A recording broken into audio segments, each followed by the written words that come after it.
Question में यहाँ पर मैं रिकमेंड करूँगा, ये एक ट्रिक है या यू कैन से स्टैंडर्ड रिजल्ट है, इसे आप यूज़ करें। ऑल्दो बेसिक की हेल्प से हो सकता है बट ये बहुत ज़्यादा वाइडली यूज़ होता है, इसलिए आप इसकी भी हैबिट बनाएं। क्वेश्चन मैं ब्रीफ कर दूं, इसको लास्ट में यूज़ कर लेंगे, पहले थोड़ा बेसिक डिस्कस कर लेंगे। यहाँ पर ग्लिसरीन की बात हो रही है और उसकी डेंसिटी इन्होंने दे दी है जो कि फ्लो हो रहा है कॉनिकल सेक्शन ऑफ पाइप के थ्रू। ये मैंने एक कॉनिकल सेक्शन एज्यूम किया है किसी पाइप का, और जो राइट साइड में क्या है कि पतला है और लेफ्ट साइड में वाइडर है। तो एरिया गिवन है, इधर क्रॉस सेक्शन जो है A1 लेफ्ट साइड में मान लिया मैंने 10 सेंटीमीटर स्क्वायर है, और इधर जो है ये आपका 5 सेंटीमीटर स्क्वायर गिवन है। ठीक है, और यहाँ से ग्लिसरीन इन होगा और यहाँ से ग्लिसरीन आउट होगा। ग्लिसरीन का जो डेंसिटी है वो गिवन है, और जो पॉइंट ए है मतलब लेफ्ट साइड पे प्रेशर सपोज करिए P1 है और इधर पे प्रेशर सपोज करिए P2 है। यहाँ पे जो इन हुआ है सपोज V1 एंड जो आउट हुआ है V2 की स्पीड पे हुआ है। तो बर्नौली प्रिंसिपल हम यहाँ पर अप्लाई करने जा रहे हैं, आई मीन बेसिक की बात करने जा रहे हैं। तो यहाँ पर हम टोटल एनर्जी लिखेंगे इस पॉइंट पे लेफ्ट पे, और फिर टोटल एनर्जी लिखेंगे राइट पे, और दोनों को इक्वेट कर देंगे। तो टोटल एनर्जी में यहाँ दो प्रकार की होंगी, एक बिकॉज ऑफ प्रेशर, तो प्रेशर की वजह से P1, और काइनेटिक एनर्जी का जो कंपोनेंट होगा half rho V1 square. This is total energy at point A या on the left side. On the right side it will be P2 then plus half rho V2 square. ये दोनों equate करा देंगे, तो यहाँ से हम P1 माइनस P2 समझ पाएंगे कितना होगा। P1 माइनस P2 हमें समझना क्यों है, क्वेश्चन में दिया है इसका वैल्यू एक्चुअली कि ये 3 न्यूटन पर मीटर स्क्वायर के प्रेशर से ये फ्लो मेंटेन है। यहाँ पर प्रेशर ड्रॉप ये P1 माइनस P2 गिवन है, इसीलिए हम इस इक्वेशन को कुछ ऐसा लिखेंगे कि P1 माइनस P2 निकला है। तो ये आ जाएगा half rho then V2 square then minus V1 square. यहाँ पे इसे आप P एज्यूम कर लो, बाद में P की आप चाहे ना तो वैल्यू भी रख लेना।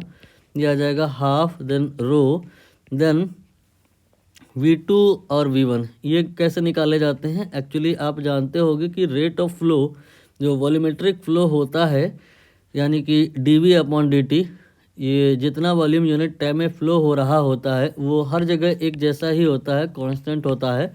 और यहाँ पर अगर निकालें तो वो A1 V1 होता है, और अगर यहाँ पे निकालें तो वो A2 V2 होता है। ठीक है, अब यहाँ पे हम V1 और V2 निकालेंगे। क्यों निकालेंगे, क्योंकि जब हम इस जगह पे पहुँच गए तो ये और ये तो नोन था, आगे जो ये V2 और V1 था ये नोन नहीं था। तो V2 और V1 यहाँ पे हम निकालेंगे कीपिंग इन माइंड कि Q के टर्म में सब कुछ निकाला जाए। यही Q एक्चुअली हमें निकालना है, अपने क्वेश्चन में ध्यान दो, निकालना है rate of flow of glycerine I mean Q। तो जो Q होगा ये आपका आएगा A1 V1, तो यहाँ से V1 आएगा Q/A1, और जो V2 आएगा वो आएगा Q/A2। ये वैल्यूज़ आप यहाँ पे रख दोगे V2 और V1 का, तो ये आ जाएगा Q square then divided by A2 square, and then ये आएगा Q square divided by A1 square. और अब यहाँ से हम Q स्क्वायर निकालेंगे, तो Q square will come out to be half, तो आई थिंक रहेगा ही रहेगा, नहीं हाफ क्रॉस मल्टीप्लाई होगा तो ये 2 आ जाएगा, फिर P आ जाएगा देन डिवाइड बाई रो आ जाएगा, और इसके बाद में इसके मल्टीप्लाई में क्या आएगा सावधानी पूर्वक लिखें आप, तो A2 square then multiplied by A1 square, then ये आ जाएगा A1 square minus A2 square. अब इस फॉर्मूले में आप वैल्यू रख देंगे तो आंसर आ जाएगा, और इसी को हम यहाँ पर ऐसे कुछ रिप्रेजेंट करेंगे ताकि याद हो जाए नेक्स्ट टाइम से और हमें ये सारे स्टेप ना करने पड़े, क्योंकि ज़्यादातर कहानी ऐसी ही होती है कि बस यही वाला फार्मूला लगाओ तो 50% से ज़्यादा क्वेश्चन डिस्कस इसी फार्मूले से किए जा सकते हैं। यहाँ पर इसको लेकिन ऐसे आप देख रहे हो तो याद करना मुश्किल है, हम इसको किसी दूसरे प्रकार से लिखेंगे तो याद करना आसान हो जाएगा। किस प्रकार से हमने कहा है यहाँ पे देखिए, Q बराबर A1 V1 बराबर A2V2, ये तो सारे लोग जानते हैं। आगे यहाँ पर हमने लिखा A/V। यहाँ पर A याद कर लीजिए, यहाँ से क्लिक हो रहा है कि A हो जाएगा A1A2 upon under root of A1 minus A2 square, और जो V होगा ये हो जाएगा अंडर रूट 2P/ρ। यहीं से फ्लक्स, स्पीड एंड बहुत सारे कॉन्सेप्ट होते हैं जो इसी से डराइव होते हैं, इसलिए मैं कह रहा हूँ कि हो सके तो इसे याद कर लेना। आगे के जो वीडियोस होंगे उसमें हम मोस्टली इसको as a standard result direct use करेंगे, तो आप पैनिक ना होइएगा। अब हम यहाँ पर वैल्यू पुट करने वाले हैं। वैल्यू पुट करने के लिए जैसे ये क्वेश्चन आपको अब ये वीडियो देखने के बाद कभी मिले तो आप ना करना क्या कि सबसे पहले इसको ही लिख लेना, और इसको लिखने के बाद आप बस देखना कि क्या गिवन है और क्या निकालना है, ऑटोमेटिक सब कुछ हो जाएगा। फॉर एग्जांपल यहाँ पे आपको A1 और A2 गिवन है, ठीक है। V1 और V2 ये गिवन नहीं है, और यहाँ पे Q निकालना है। तो Q निकालने के लिए हम इस A1 V1 को यूज़ नहीं कर सकते क्योंकि V1 गिवन नहीं है। A2 V2 को यूज़ नहीं कर सकते क्योंकि V2 गिवन नहीं है। AV का यूज़ कर सकते हैं, क्यों? क्योंकि A यहाँ से निकाल सकते हैं क्योंकि A1 A2 गिवन है, और V यहाँ से निकाल सकते हैं क्योंकि P और रो गिवन है। तो अब यही हमारा नेक्स्ट स्टेप होगा। We will calculate V and we will calculate A, effective area you can say and effective you can say speed. तो इफेक्टिव एरिया की अगर हम बात करें तो ये आपका है 10 और ये है 5। इनफैक्ट यहाँ पे मायने ये रखता है कि कितना एरिया किससे ज़्यादा है। हालांकि यहाँ पर हम वैल्यू रख के देखते हैं, तो A1 और A2 10 एंड 5 रखा मैंने। इसके बाद में यही सेम कहानी अंडर रूट में आएगी, स्क्वायर हो जाएगी, तो 10 स्क्वायर माइनस 5 स्क्वायर। इसको सॉल्व कर लेते हैं। यहाँ पर इससे आप ना 5 कॉमन निकाल लो, 5 स्क्वायर तो अंडर रूट होकर तो 5 आएगा, इससे कैंसिल हो जाएगा, 10 आएगा। फिर अंडर रूट में 10/5, ये आपका 2 का स्क्वायर 4 हो जाएगा, -1 हो जाएगा। तो जो आपका इफेक्टिव एरिया आएगा वो 10 सेंटीमीटर स्क्वायर नहीं आएगा, 5 सेंटीमीटर स्क्वायर नहीं आएगा, 10/√3 सेंटीमीटर स्क्वायर आएगा। और अब हम निकालेंगे इस V का वैल्यू। इसके लिए फार्मूला यही लगाएंगे, अंडर रूट में 2P/ρ। तो P यहाँ पे जो प्रेशर ड्रॉप है वो बताया इन्होंने कि 3 के बराबर है, यहाँ पे रख दीजिए। और डेंसिटी इन्होंने कहा है कि 1.25 समथिंग, तो ये हो गया।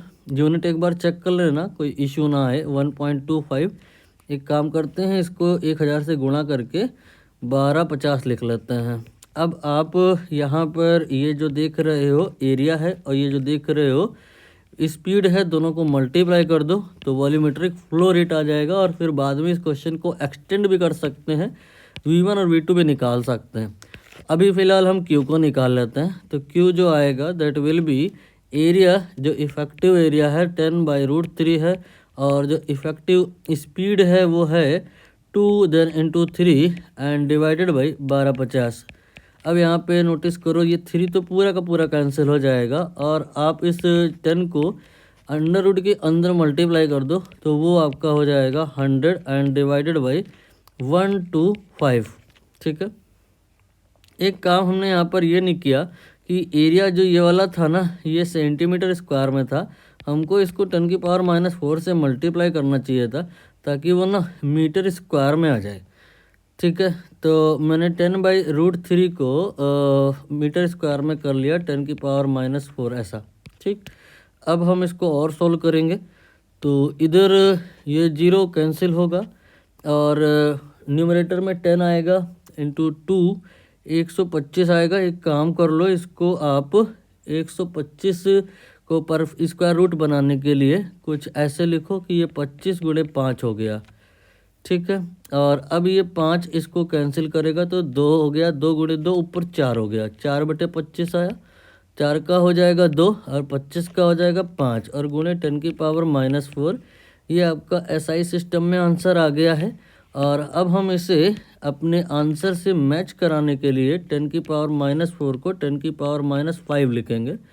तो ये आपका 10⁻5 लिखा तो 10 से मल्टीप्लाई हुआ, देन 2/5 हुआ, ये इसको कैंसिल किया तो 4 × 10⁻⁻5 मीटर क्यूब पर सेकंड। यू कैन से here will be the volumetric flow rate. And जो अगर हम इसको इससे कंपेयर करें तो समझ पाएंगे कि x की वैल्यू आखिर होगी कितनी, x की वैल्यू 4 होगी, यही आंसर है।